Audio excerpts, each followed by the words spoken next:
ndambagije umutima niringiye yuko nazamura kuko turi kumwe iteka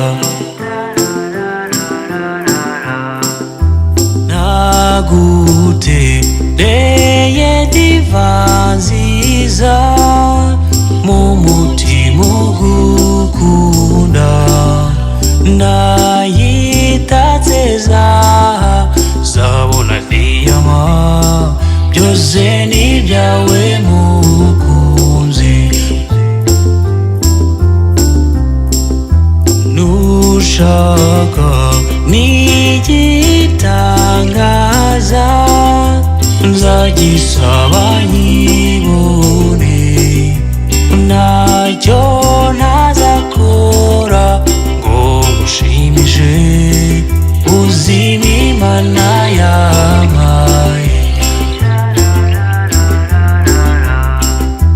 ntukite ubivugwino n'abatazivanjira